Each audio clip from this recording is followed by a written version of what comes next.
Thus saith the Spirit of the Lord to the church in this hour.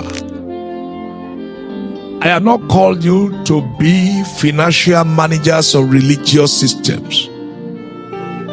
I have called you to be carriers of my justice, reflections of my mercy, and vessels of my love.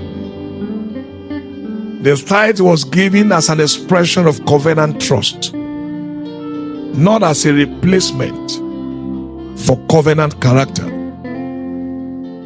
When you bring me your tenth, while your neighbor starves, while justice is denied in your home, while love has grown cold in your heart, what you bring to my altar is not worship, it is noise. It is what? Noise. Beloved, I'm not against your giving.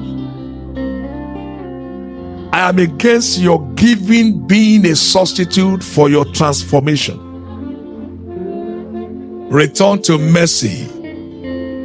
Return to love for me above all things. Return to living faith that transforms and does not merely perform.